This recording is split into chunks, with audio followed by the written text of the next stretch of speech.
Comienza el cuarto de atrás.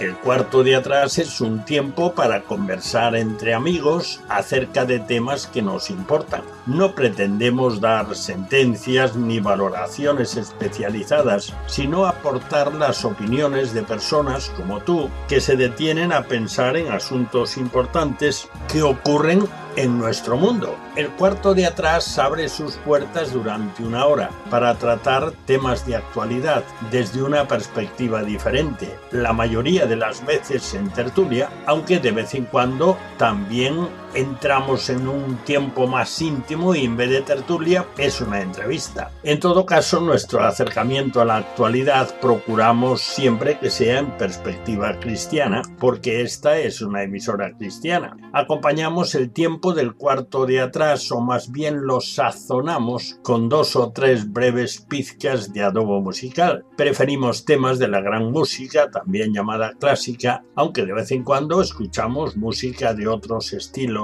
y épocas, pero música que agrada escuchar, que motiva, que estimula, ya lo verás. En nuestra tertulia no tratamos de política ni de deportes, porque ya se abordan extensamente en el resto de las tertulias e informativos de todo tipo. Tampoco lo hacemos sobre la vida social de los famosos, aunque citemos a alguna persona tratando de un tema o de una noticia.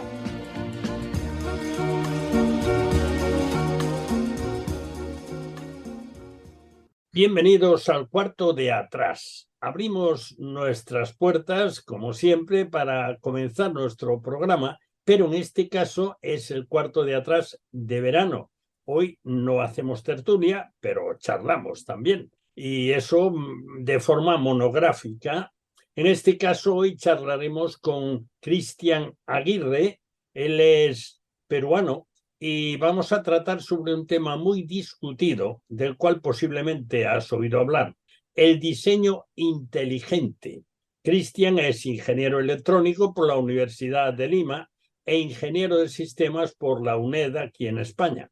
Cristian además forma parte del movimiento internacional Diseño Inteligente, siendo experto en su aspecto matemático. Ha escrito 6 libros sobre el tema. Bienvenido, Cristian.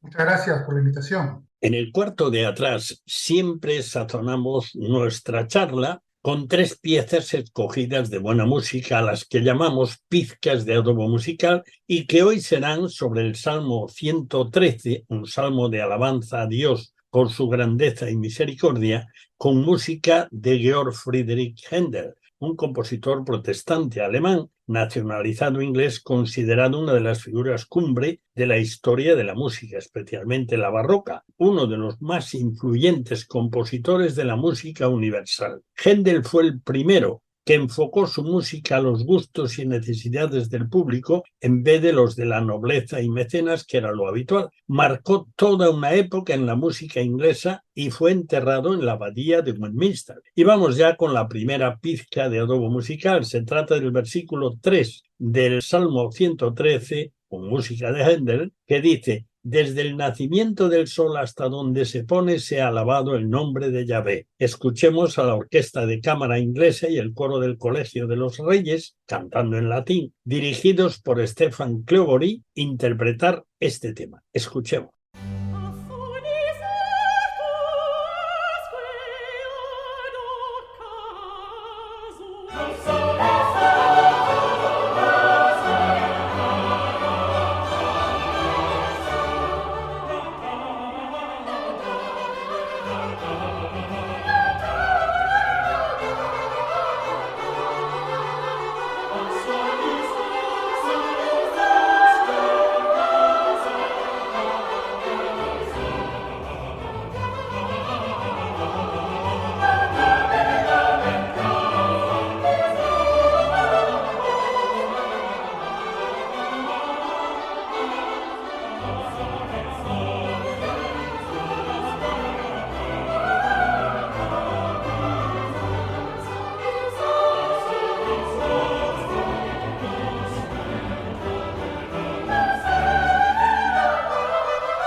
Después de saborear esta pizca de adobo musical, charlamos con Cristian Aguirre sobre el diseño inteligente. Cristian, para abrir boca, ¿qué es eso del diseño inteligente?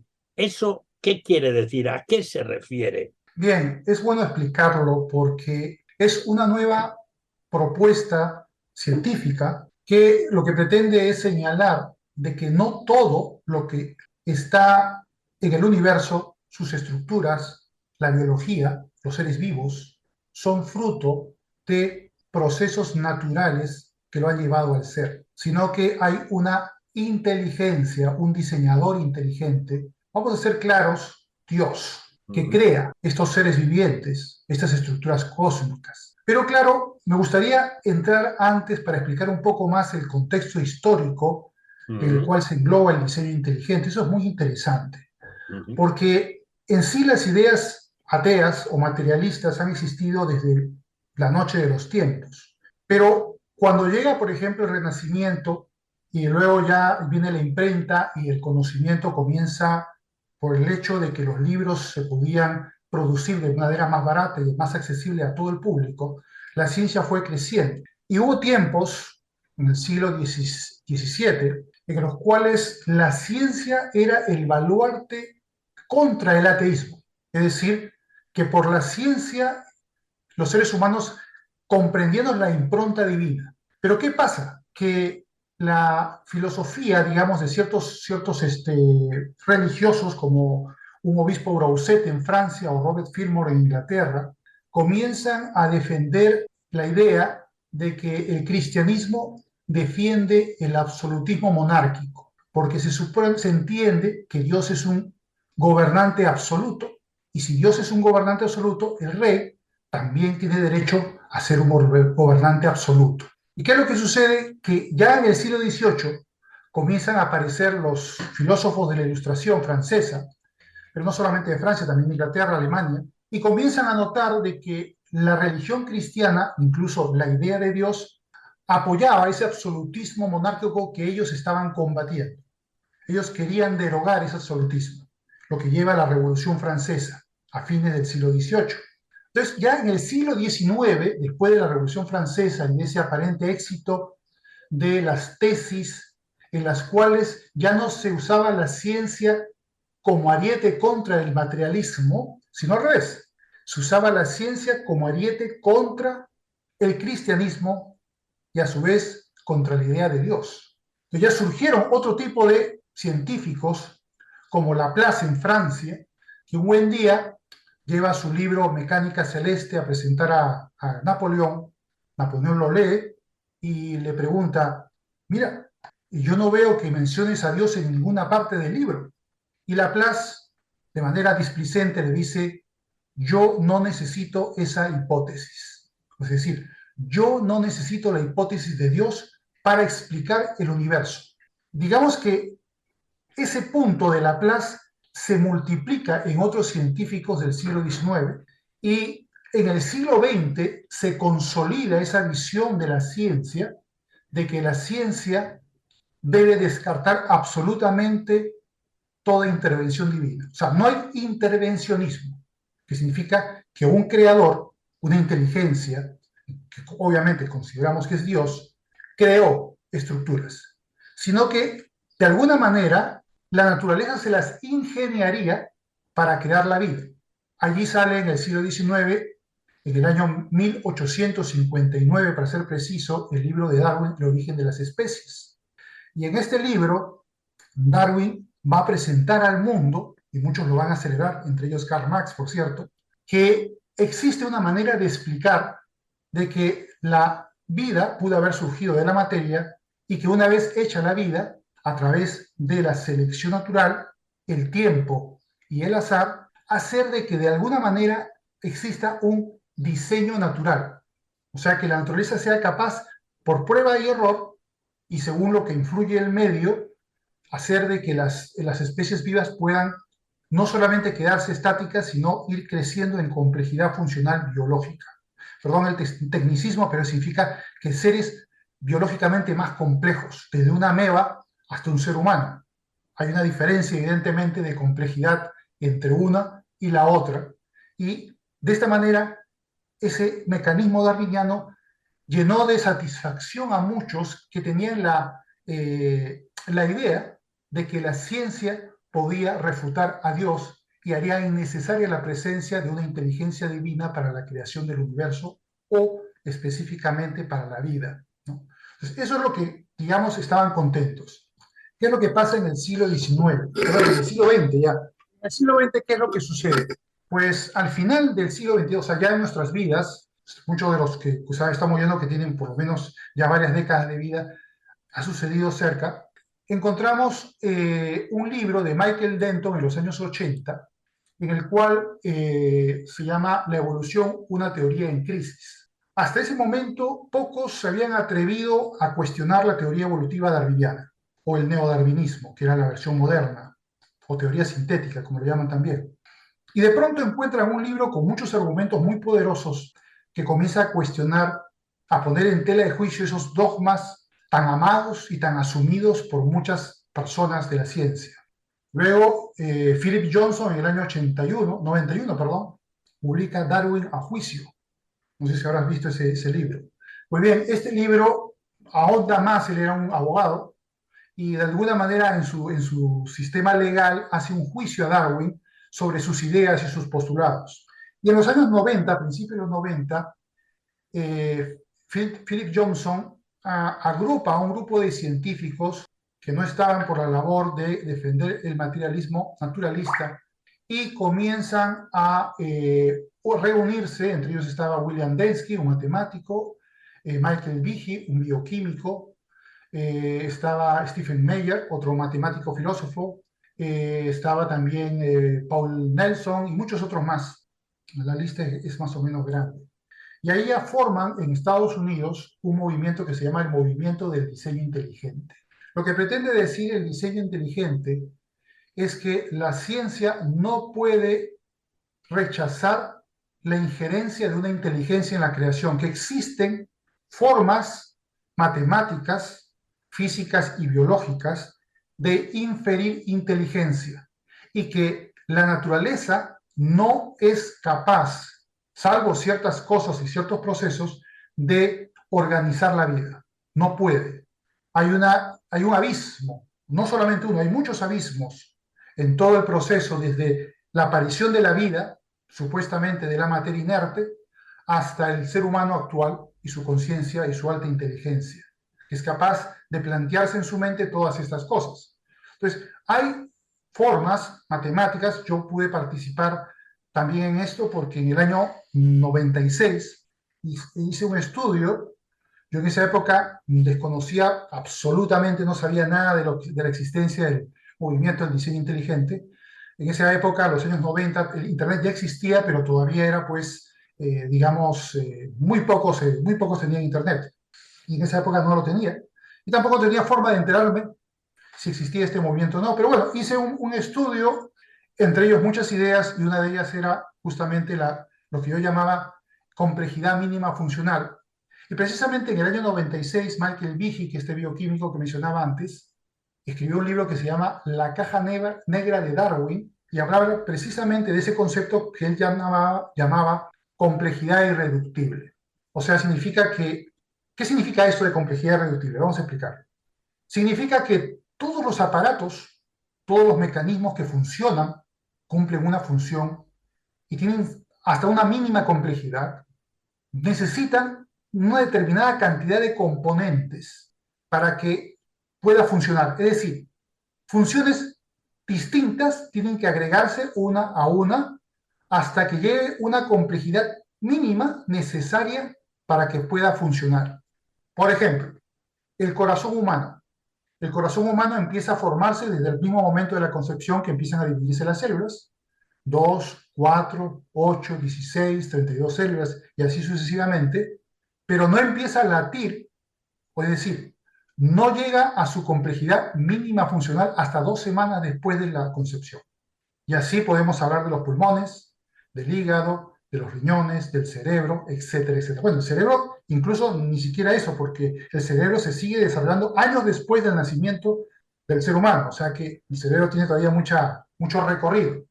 Pero Si yo cojo un televisor y le quito algunas piezas, puede que si quito una pieza que no es fundamental, siga funcionando, pero si le quito una pieza fundamental, deja de funcionar. Eso sería, a grandes rasgos, el diseño, la complejidad irreductible. Bueno, esto no ha sido la respuesta a una pregunta, ha sido una conferencia.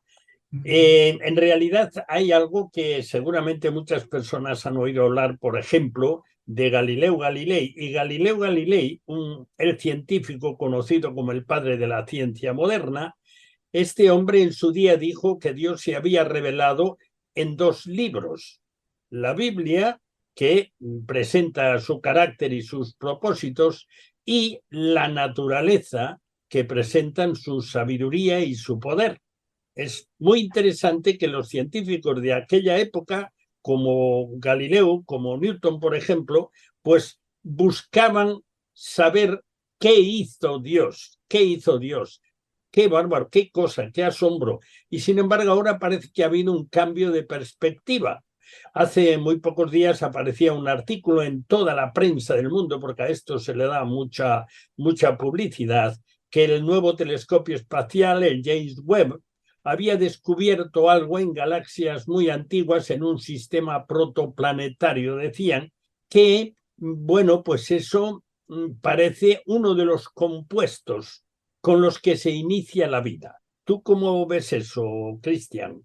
Sí, es interesante ese artículo, pero lo interesante no es tanto el descubrimiento, sino el tono del artículo, porque se presenta a un descubrimiento de un hidrocarburo, el CH3, concretamente, y como si este hidrocarburo ya fuera una forma de explicar la emergencia de la vida en el universo. Pero una cosa que hay que tener en cuenta es que una cosa es algo que explica o algo que posibilita. Por ejemplo, sabemos que la vida requiere de agua, y donde hay agua se posibilita que exista la vida, pero no explica la vida. Como tampoco, digamos, donde hay mucha gasolina van a surgir coches. Sería un absurdo, ¿no? La gasolina posibilita que existan los coches, pero no explica los coches. En el universo se han detectado no solamente estos hidrocarburos, sino también aminoácidos, que son moléculas para la biología mucho más complejas que un simple hidrocarburo, como el CH3, porque tienen no solamente carbono e hidrógeno, sino también tienen oxígeno y nitrógeno. O sea, es una molécula más compleja, y en el universo se han descubierto bastantes casos de aminoácidos en colas de cometas, en nubes, en fin, interestelares. O sea que se forma la naturaleza, puede formar también aminoácidos, perfectamente lo puede hacer. Ahora bien, siendo el aminoácido un elemento más cercano a la biología que un simple hidrocarburo, ¿no diríamos también que eso posibilita la vida? Pero ¿cuántos aminoácidos puede haber en el universo? Muchísimos, una cantidad asombrosa. ¿Cuántos se requieren para la vida en la Tierra? 20. Ya está. Tienen que haber esos 20 y tienen que ser, perdón con el tecnicismo, levogiros. Significa, esto de levogiro, lo voy a explicar un poquito porque es interesantísimo. Resulta que las moléculas, como están en tres dimensiones, tienen una forma espacial, pueden también tener una forma reflejada, como si fueran un espejo. Entonces, hay unos que se reflejan a la izquierda, que llaman levogiros, y otros que se reflejan a la derecha. Químicamente son exactamente lo mismo, no hay diferencia alguna químicamente, pero sin embargo, sí van a tener consecuencias biológicas, tendrían, mejor dicho, consecuencias bioquímicas. Ahora bien, solamente la vida, todos los animales y seres vivos de la vida, solamente son levogiros, tienen aminoácidos levogiros, no existen los derogiros, o sea, los que tienen orientación a la derecha. ¿Por qué? Es un gran misterio que los científicos les queda un poco atormentados. Pero todos estos elementos son solo ladrillos para una construcción, o son letras para un libro. Si yo reúno un montón de letras y veo un lugar donde brotan A's, brotan H's, brotan J's, brotan T's, como si fuera un volcán, ¿voy a tener el Quijote de la Mancha? No, por supuesto. Tengo un montón de letras, pero tendría que organizar todas esas letras para que se convirtieran en el Quijote de la Mancha. Por lo tanto, la vida es una organización de aminoácidos que constituyen proteínas, y proteínas que son los ladrillos de la vida en la Tierra. básicamente sí. ¿Cómo definirías entonces la vida? O dicho de otra manera, ¿qué recursos serían necesarios para su existencia? El artículo mencionado que yo recordé ahora titulaba que habían encontrado la chispa de la vida. ¿Cómo definirías la vida y qué recursos son necesarios para su existencia? Claro, una cosa muy diferente es encontrar un posibilator. Es decir, si yo encuentro letras o tengo una máquina de escribir, posibilito escribir un libro, pero eso no significa que el libro se escriba solo por simplemente existe una máquina de escribir que tenga letras. Las letras no posibilitan por sí mismas que, o mejor dicho, perdón, posibilitan pero no explican el libro. Del mismo modo, tampoco estas moléculas van a posibilitar pero no explicar la vida. La vida es algo mucho más complejo. Esto es muy interesante de describir, porque mucha gente tiene idea de que la vida es algo fácil, un poco como la idea antigua de la generación espontánea. No sé si recordarás el término, ¿no? Que antes pensaban, antes de Pasteur en el siglo XIX, que estableció de que la vida no puede proceder de la materia inerte, la gente creía que, bueno, cuando veía la carne podrirse, decían, salen gusanos o salen moscas, porque claro, las moscas ponen ahí sus huevitos, crean unas larvas, esas larvas salen, y la gente pensaba pues que la carne putrefacta producía vida y seres vivientes, insectos, y pensaban pues que la vida surgía como hongos en las paredes de una manera natural, casi mágica, porque realmente era un pensamiento prácticamente mágico, hasta que Pasteur dice, no, esto no es así, aisló una carne de tal manera que no tuviera contacto con el aire con ningún otro organismo, efectivamente la carne no se pudrió, ni salieron gusanos, ni salieron moscas, ¿no? Porque, digamos, ya tenían visto que esto pues no podía suceder, sino por infestación de insectos simplemente, que era lo que producía este aparente surgimiento espontáneo de insectos de la carne putrefacta. Pues bien, ¿qué es la vida realmente?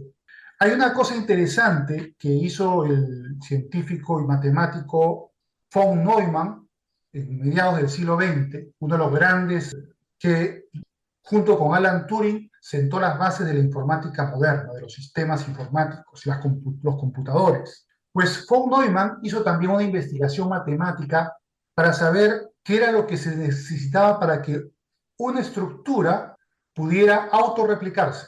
No solamente existir, sino autorreplicarse. Y descubrió que se requería una gran cantidad de complejidad y de información para poder tener todo el instructivo suficiente para que ese mecanismo pudiera autorreplicarse. ¿Qué quiero decir con esto? Nosotros sabemos que tenemos una tecnología maravillosa, sorprendente, una tecnología que nos asombra ahora con la inteligencia artificial, con la robótica. Estamos maravillados de la tecnología humana. Decimos somos súper inteligentes y hemos alcanzado grandes alturas de la tecnología. Sin embargo, la más sencilla célula viviente es muchísimo más compleja y hace un logro que todavía la tecnología humana no ha podido conseguir, la autorreplicación. El ser capaz, una célula, de dividirse y hacer réplicas no solamente del núcleo, mejor dicho, de su cadena de ADN, sino también de los orgánulos que tiene dentro, la mitocondria y muchas otras cosas más, y poder separarse en dos células, la capacidad y el recurso de complejidad necesario para poder hacer eso es increíble. Entonces, para poder hacer una especie de bosquejo de definición de la vida, que por supuesto muchos no se ponen de acuerdo de cuál sería esa definición, es toda aquella estructura que es capaz de aislarse del entorno, es capaz de metabolizar, es decir, usar elementos de fuera de su entorno, digamos, de sus fronteras, de su caparazón, para poder alimentarse y subsistir, y usar esa materia para poder crear, pues, elementos en su interior. Pero además de eso, no solamente está viva por simplemente metabolizar, sino también porque se autorreplica, se divide y se convierte ya no en una entidad, sino en dos entidades. Y a su vez, y así sucesivamente. Hasta ahí podemos definir lo que es la vida. Ahora, ¿cuál es el costo de la vida? ¿Qué tan complejo es? Vamos a darle una orientación simplemente numérica. Nosotros sabemos que el ADN es una cadena de ácido que ocupa más o menos, si la estiráramos de una célula, ocuparía 2 metros de largo. Pero está tan bien enrolladita en varias formas que cabe de una manera microscópica. No sé si habéis oído de Klaus Venter, que es un científico que le hizo la competencia al proyecto Genoma Humano en los años 2000. En 2003 fue el proyecto Genoma Humano. Y él tenía una compañía llamada Celera Genomics, que con sus propias maquinarias y tecnologías consiguieron hacerle la competencia y también hacer una secuenciación del genoma humano. Pues bueno, con los años estos señores han seguido investigando, tienen su instituto de investigación, y se hicieron una pregunta muy, pero muy interesante. Dijeron, bueno, ¿cuál sería el recurso mínimo que requeriría una célula viva? La más sencilla posible. Un procariota, es decir, una célula que no tiene núcleo. La más sencilla que existe en la biología terrestre. ¿Cuántos genes se requieren para que exista una célula? ¿Y qué pasó? Que en el año 2010 sacaron como conclusión que con que 430 genes tendrían una célula mínima. Pero cuando pusieron a probar, se dieron cuenta de que no funcionaba, la célula se fastidiaba y comenzaron a buscar otros genes que valieran para no tener... Lo que estaban haciendo era coger una bacteria X y le habían aplicado genes de tal manera de que, a ver, saber hasta cuál es lo mínimo, ¿no? Pero como vieron que 430 era insuficiente y no funcionaba bien la célula, siguieron añadiendo otros genes hasta que llegaron a 493 genes en el año 2016. Y justo esa célula funcionó, y funcionó bien. Dijeron, necesitamos como mínimo 493 genes. Ahora, voy a explicar un poquito más. El ADN de una célula, cualquiera, no está es una cadena, pero solamente el 2% de esa cadena, solo el 2%, ojo, sintetiza o codifica genes. O sea que es un 50avo solamente. Ahora, más o menos se sabe que en pares de bases, que son los elementos, los núcleos de la codificación del ADN, tenemos más o menos entre 1000 y 10.000. O sea que cada gen más o menos ocupa unos 1000. Vamos a ponerlo como mínimo 1000. Y si calculamos esos 493, y lo vamos a hacer para facilitar las matemáticas, que son unos 500 genes, que representan el 2% del largo de la cadena. Y que cada gen ocupa unas 1000 pares de bases. Entonces tenemos 500.000 pares de bases. Si lo multiplicamos por 50 nos da 25 millones de pares de bases. 25 millones de pares de bases. Eso no es poca cosa. Eso es una cadena larga. O sea que la más sencilla de las células vivas que puede existir, ya tiene por lo menos 25 millones de pares de bases. Si pudiéramos hacernos una idea de la longitud de esto, si cada par de bases fuera 1 metro, serían 25.000 kilómetros. Es decir, 2 planetas Tierras seguidos uno del otro. Así sería. O sea, algo increíblemente grande. Y eso es lo mínimo. No puedes hacer una célula viva que funcione con menos de eso. Es el costo de la vida. Entonces, por eso muchos, cuando se plantean el tema del origen de la vida, pues tienen ahí dificultades, porque ven que para llegar a la vida hay una complejidad irreductible enorme. Hacemos un alto en nuestra conversación del cuarto de atrás con Cristian Aguirre para ofrecerte la segunda pizca de aroma musical. Se trata de los versículos 5 y 6 del Salmo 113, con música de Händel, que ensalzan el poder y la misericordia de Dios, diciendo: ¿Quién como Yahvé nuestro Dios, que se sienta en las alturas, que se humilla a mirar en el cielo y en la tierra? Escuchemos a la Orquesta de Cámara Inglesa y el coro del Colegio de los Reyes, cantando en latín, dirigidos por Stephen Cleobury, interpretar este tema.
Después de disfrutar la interpretación de este tema, continuamos nuestra conversación con Cristian Aguirre sobre el diseño inteligente. En los años 50 del siglo pasado, hubo un laboratorio, por lo menos, que intentó producir vida en el laboratorio. Este esfuerzo, este intento de querer demostrar que la vida podía surgir por sí misma. ¿De dónde viene esto? Bueno, este experimento famoso que llenó de entusiasmo a muchos biólogos fue el experimento de Miller y Urey en el año 1953. Lo que ellos querían era probar qué pasaba si, según las hipótesis sobre el origen de la vida, se replicaban las condiciones de la atmósfera de una Tierra primitiva y con rayos y con estos elementos químicos que tuviera esa atmósfera primitiva, sin oxígeno, una atmósfera que tuviera metano, amoníaco, y todo eso atrás en el laboratorio se le puso unas descargas eléctricas, se tuvo una llavecita para controlar de que no se dispersaran las sustancias y se puso a trabajar. No recuerdo si fueron horas o días que estuvo trabajando la máquina del matraz con las descargas eléctricas. Y cuando regresa, Miller encuentra una sustancia marrón. Y cuando lo analiza para su regocijo, encuentra que tenía aminoácidos que son funcionales para la biología de la Tierra. Realmente lo que él descubrió no fue vida, sino simplemente que esas condiciones habían producido 4 de los 20 aminoácidos que requiere una célula viva. ¿Por qué? Porque resulta que el código genético universal de todos los seres vivos tiene 20 aminoácidos. Con las combinaciones de esos aminoácidos es que formamos palabras que tienen sentido en la biología. Esas palabras largas son los famosos genes, pero no son lo único que dicta la biología, sino que los genes lo que hacen es dar instrucciones a la maquinaria de la célula para que construya una proteína. Y eso no es nada fácil, ¿eh? O sea que lo que había descubierto Miller es un poquito mejor que lo que de este artículo del James Webb, que descubre que hidrocarburos en zonas lejanas del universo. O sea, prácticamente lo mismo. Es una especie de encontrar elementos que posibilitan la vida, pero que no explican la vida. La vida es tan compleja que no puede explicarse por unos sencillos elementos básicos. Como un libro, El Quijote de la Mancha, no se puede explicar por la aparición de unas letras. Imagínate que yo diga, uy, apareció una J, una K, una M y una T. Uy, ya está, tenemos el Quijote de la Mancha. Sería pues una tontería, algo absurdo, ¿no? No podemos tener Quijote de la Mancha con unas 4 letras, necesitamos por lo menos las 26. Así como el código genético tiene 20, el código de alfabeto tiene 26. De todas formas, lo que hay de fondo, se supone que si se diesen las condiciones adecuadas, la vida surgiría espontáneamente, no solo en el planeta Tierra, sino en cualquier rincón de los miles de millones de planetas que tengan las condiciones adecuadas, como suponen los que hacen estadísticas del universo en ese sentido. Pero parece que esos experimentos y otros semejantes lo que han demostrado es lo contrario. Exacto, no surge como hongos. Justamente hay artículos que hacen una recapitulación de todo lo sucedido desde 1953 con el experimento de Miller-Urey hasta la fecha. Y dicen, bueno, vamos a ver, se cumplió la expectativa de Miller de decir de que, a estas alturas ya tendríamos la explicación de la emergencia de la vida. ¿Y qué pasa? ¿Qué es lo que dicen los científicos? No tenemos absolutamente nada, solamente hipótesis. Una de ellas se le llaman el mundo de ARN, pero se ha visto que el ARN es una molécula muy tonta y no es capaz de cumplir los requisitos para poder replicarse adecuadamente. Bien, el caso este es que hasta el día de hoy se han hecho incontables esfuerzos para poder explicar cómo surgió la vida. Pero yo pienso que una forma de hacerlo entender de una manera sencilla es cuán difícil es que en un desierto encontremos un ordenador que surge de manera espontánea. ¿Podría ser eso plausible? ¿Te imaginas que aparezcan los chips, los condensadores, la resistencia, los transistores, la placa de circuito impreso, las teclas, la pantalla? Tú dices, no, eso es imposible. Eso lo tiene que haber diseñado alguien, tiene que haberlo fabricado alguien. Eso no puede surgir de una manera tan por la naturaleza, ¿no? Eso lo tenemos bien claro en la mente, pero no se nos ocurre, quizá porque no conocemos bien la biología, mucha gente no sabe cómo es una célula, que una célula no puede, es tan compleja como un ordenador. Voy a decir más, de hecho, una célula viva es, en términos absolutos, un ordenador procesador de energía y de información, y de materia también. O sea, aparte del ordenador que solo procesa información, la célula procesa materia, energía e información. O sea, es mucho más avanzada incluso. El ADN, todo el ADN funciona como un disco duro. El ARN funciona como la memoria RAM. Y cada interruptor epigenético que está en la otra parte del genoma, que no decodifica genes, que es muchísima más grande todavía que la parte que codifica genes, hay un montón de procesos de regulación y de interruptores de regulación de alta complejidad, una complejidad que quien aborda el estudio de la genética se da cuenta que eso es algo asombroso y verdaderamente te llena de respeto por la complejidad de la vida, ¿no? Entonces, eso no puede surgir. Que surjan proteínas, las proteínas vienen porque están codificadas en el ADN y ahí sale. Hay una maquinaria que se llama el ribosoma que usa la codificación de un ARN que sale de un gen, que es como una copia de fotocopiadora, y cuando se introduce en el ribosoma no voy a explicar todo el proceso porque es complejo, va a producir de que aminoácidos se vayan juntando y vayan formando una proteína, y esa proteína se va a enrollar de una determinada manera, como un ovillo de lana, y la forma espacial de ese ovillo de lana puede al mismo tiempo ser la necesaria para hacer que en otra parte del ADN se bloquee o se active la producción de un gen. Increíble. Y todo está codificado allí.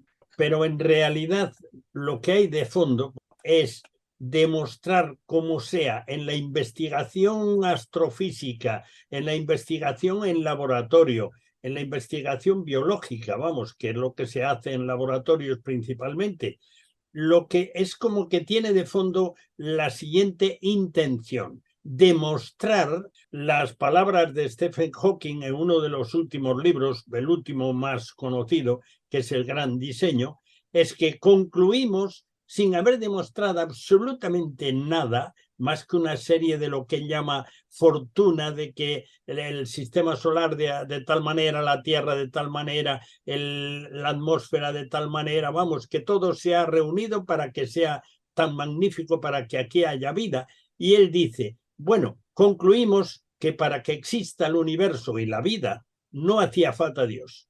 Yo creo que eso es lo que anda de fondo, porque es como decir, vamos a demostrar que Dios no ha sido, que esto ha sido porque sí. Vienen a mi mente unos versículos del Salmo 33, donde el salmista anuncia de una forma rotunda: por la palabra de Yahvé fueron hechos los cielos, todo el ejército de ellos por el aliento de su boca. Y dice más adelante esto, el versículo 6, en el versículo 8 dice, tema a Yahvé toda la tierra, teman delante de él todos los habitantes del mundo, porque él dijo y fue hecho, él mandó y existió. ¿Esto encaja con el diseño inteligente, Cristian? Por supuesto. Es decir, el diseño inteligente, dentro de su marco conceptual, no identifica al creador o al diseñador inteligente, solamente se ocupa de la parte científica, porque el identificar al diseñador inteligente ya escapa al lindero de la ciencia, ya entramos en la metafísica, en la teología. Claro, los que profesan el diseño inteligente, no todos, pero sí la mayoría de ellos, yo diría pues el 90%, son teístas. Por lo general, la mayoría de cristianos, también hay otras religiones, por cierto, también teístas, y hay uno que otro que pueda ser agnóstico. No todos son creyentes. digamos que tienen una concepción de un Dios deísta que hizo el universo, pero luego se desentendió y no tiene una relación personal con las criaturas que creó. Pero la mayoría, por lo menos yo me incluyo en ese grupo, creemos en un Dios creador que sí tiene relación con las personas. Y por lo tanto pero ya digamos eso fuera del ámbito del diseño inteligente, sino ya dentro del ámbito personal, ¿no? Yo digo, bueno, hay un diseñador inteligente y yo lo identifico con Dios. Otro puede identificarlo, como hay casos, con una civilización extraterrestre, ¿no? Pero claro, eso sería postergar el problema, porque bueno, ¿y quién creó esa civilización extraterrestre?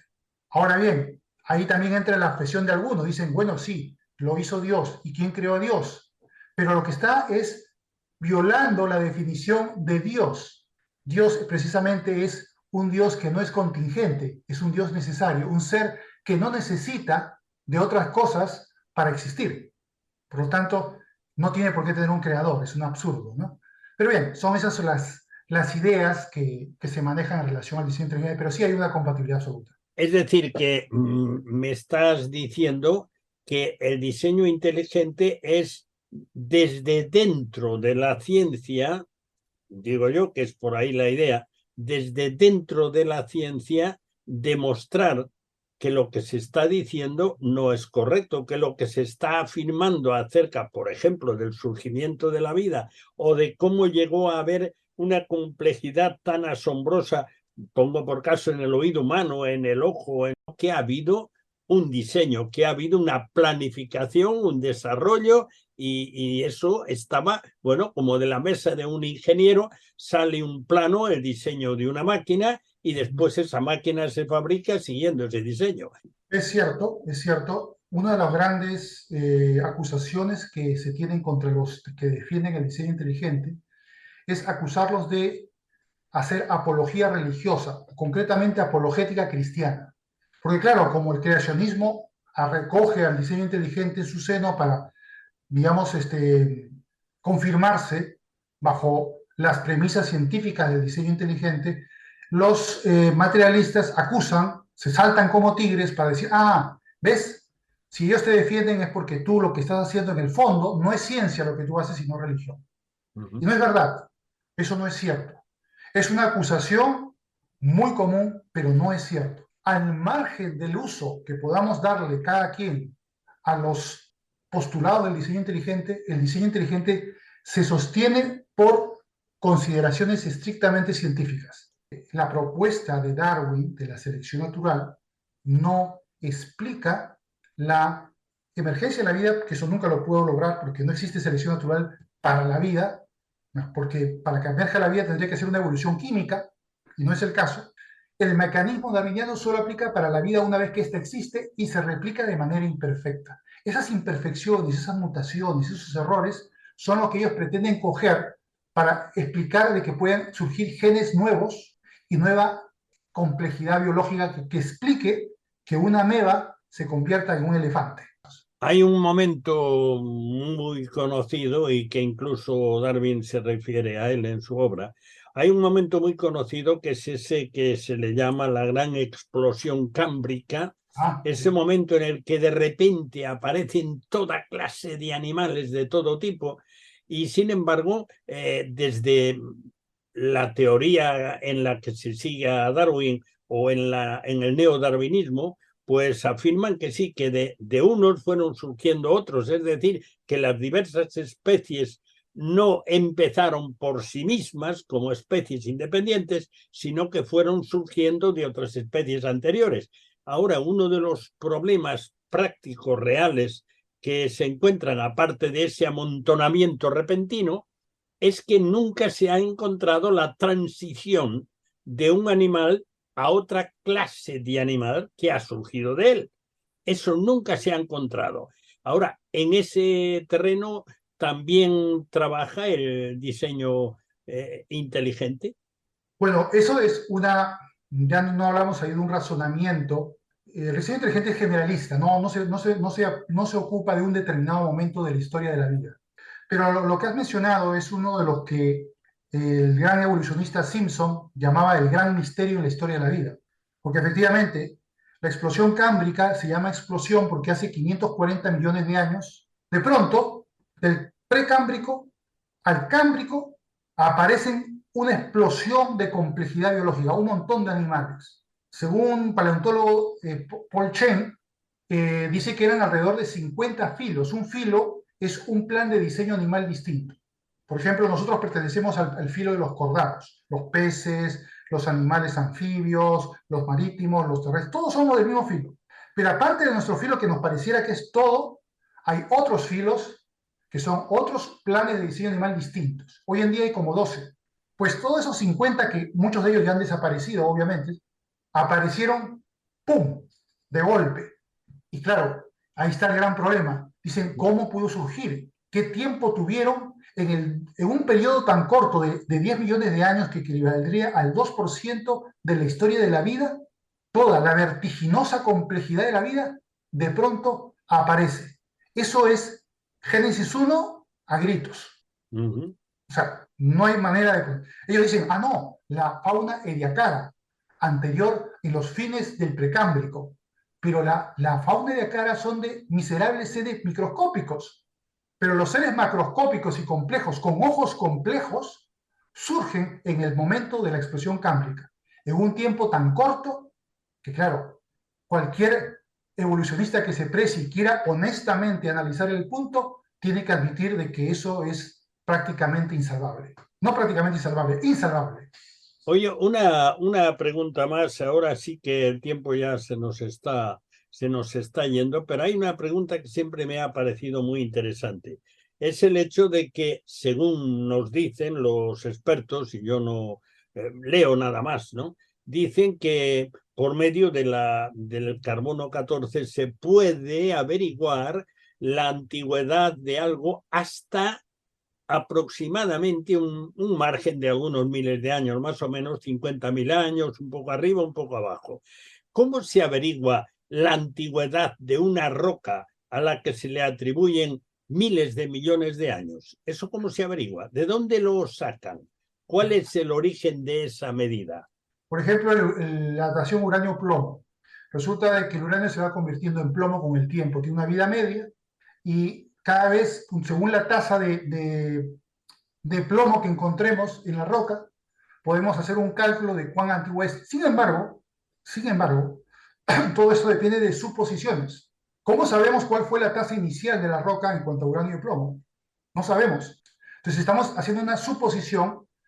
Ahora, yo no quiero desmentir aquí las mediciones radiométricas, potasio, argón, uranio, plomo o el mismo carbono 14. Pero como te digo, se basan en suposiciones.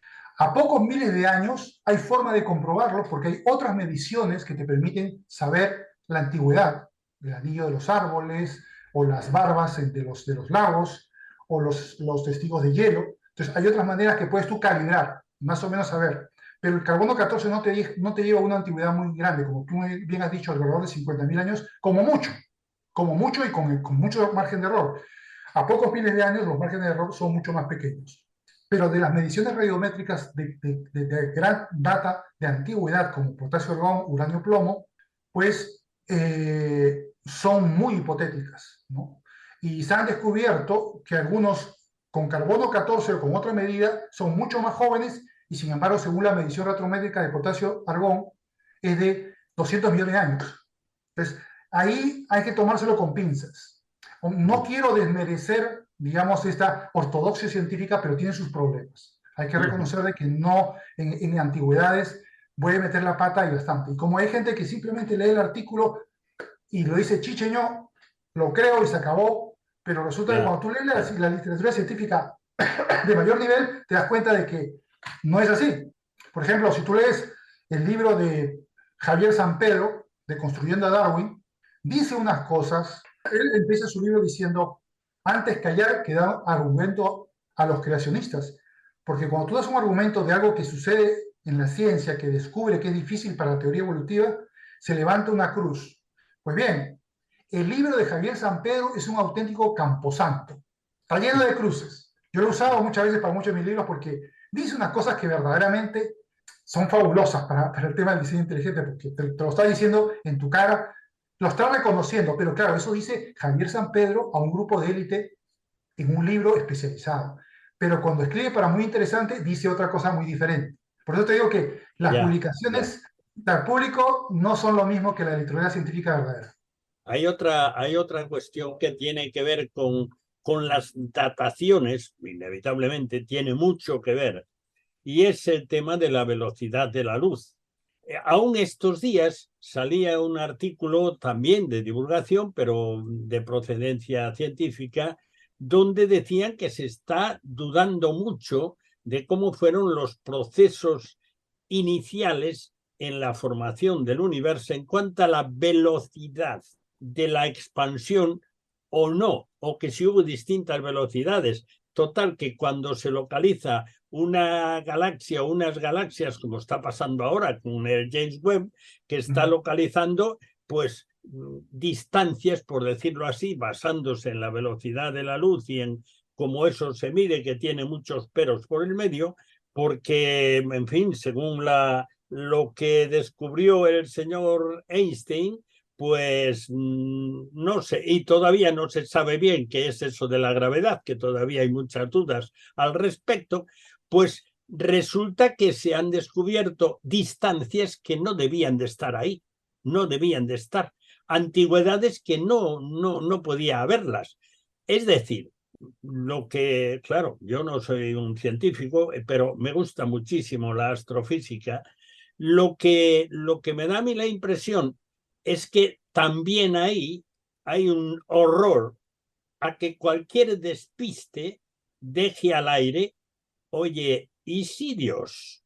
Entonces hay que hacer lo que sea para eludir ese despiste, esa posibilidad, bueno, eso que tú decías de ese libro de Javier San Pedro. O sea, hay que, en la medida de lo posible, evitar ¿y si Dios?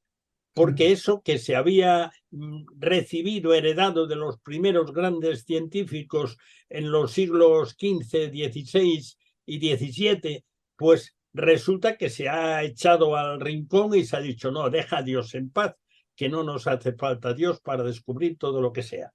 Es que los investigadores tienen más franqueza de lo que creemos. Lo que pasa es que los medios de divulgación colorean las noticias de los investigadores de una determinada manera que el público lo recibe con otro mensaje. Eso es lo que pasa también. Ahora, hay una cosa muy interesante con esto que mencionas sobre el descubrimiento de James Webb que ha dejado turulecos a muchos científicos, a muchos cosmólogos y astrofísicos.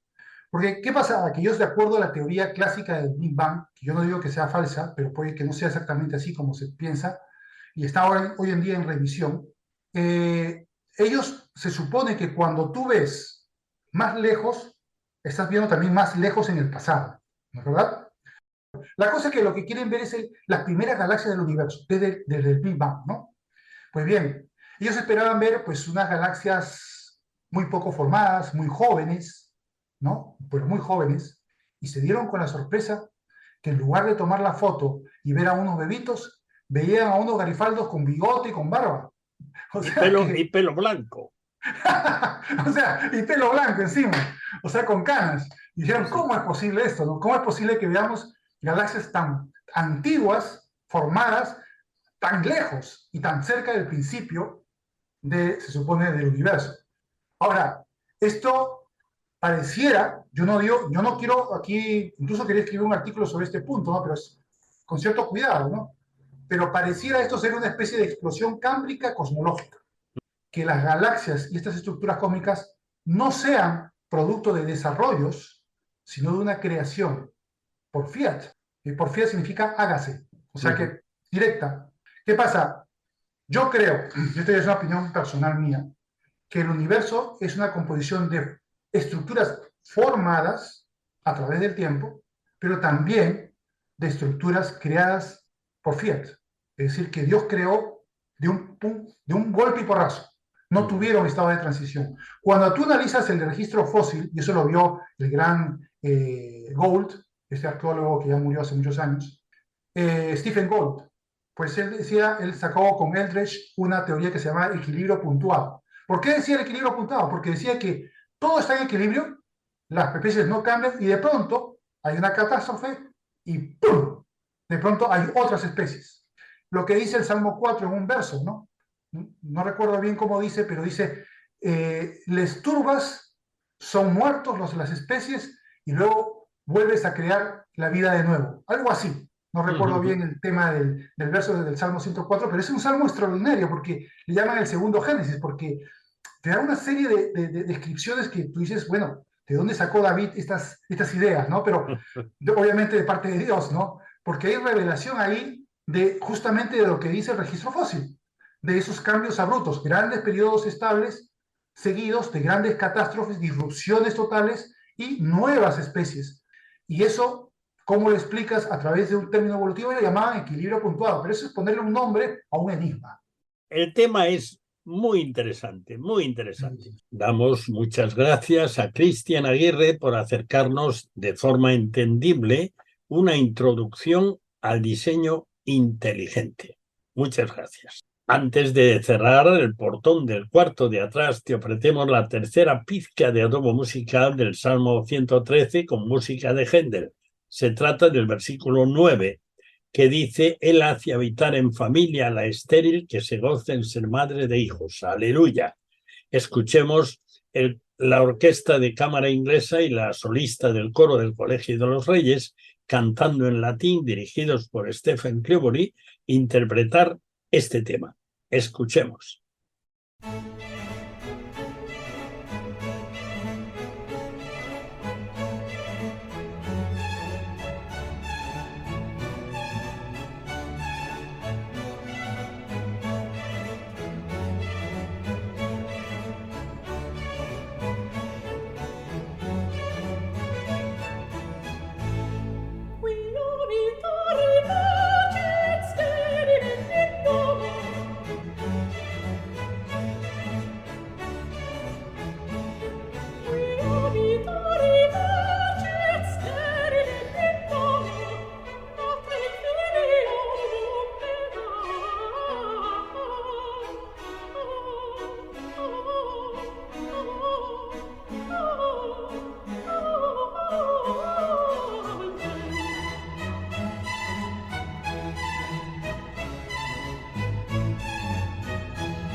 Bueno, como una hora no da más que para 60 minutos, terminamos. Damos gracias a Dios por permitirnos salir al aire una vez más. El cuarto de atrás cierra de nuevo sus puertas hasta la próxima semana, si Dios quiere. Muchas gracias por acompañarnos en este rincón familiar al que tienes acceso libre. Te esperamos el próximo día, a la misma hora y en esta misma emisora. No nos faltes. Dios te bendiga. Te habló Daniel Baruja.